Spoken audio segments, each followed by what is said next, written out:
a few down systems, some strange errors, a long night of troubleshooting. In chapters 1 through 4, that initial confusion unfolds. What looked like a routine hardware failure quickly turned into something far more serious.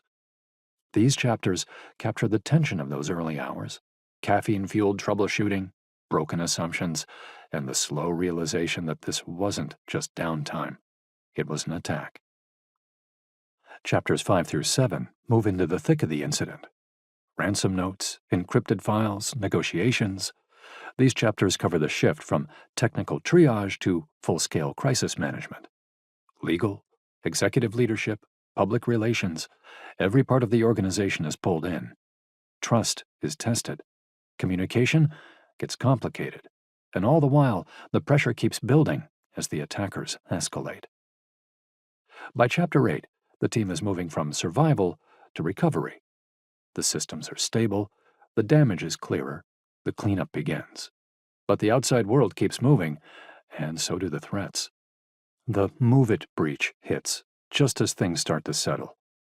This chapter looks at what it's like to face a second wave of exposure, even when the first one isn't fully behind you. Chapter 9 reflects on everything learned through the process, from backups and authentication to leadership, burnout, and the emotional toll that doesn't get talked about enough. It's the part where the lessons stick. The final 3 chapters zoom out. Chapter 10 breaks down what makes a cybersecurity program resilient, not just in theory, but in practice. It focuses on how leadership, frameworks, risk management, and a culture of security come together to create real-world readiness. Chapter 11 takes a closer look at technical defenses, multi-factor authentication, endpoint protection, zero trust principles, and other essential layers that make or break a program. Then, in Chapter 12, the focus shifts to incident response. What happens when the worst-case scenario plays out?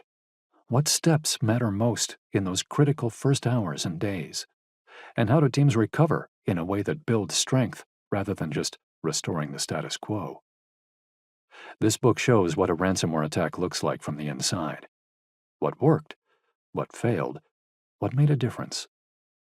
For IT professionals, CISOs, university leaders, and anyone who's responsible for protecting people and systems, it offers a real-world playbook rooted in first-hand experience. The attack couldn't be stopped, but the damage could be contained, and the recovery could be meaningful. That's what this book is really about, not just surviving an incident, but responding with clarity, rebuilding trust, and coming out stronger on the other side. This book shows you how a ransomware attack unfolds in real time, what decisions were made, what mistakes were corrected, and what ultimately made the difference. Whether you're a CISO, an IT professional, a university leader, or someone just trying to understand what really happens during a cyber crisis, this book is for you. You may not be able to stop every attack, but you can be ready.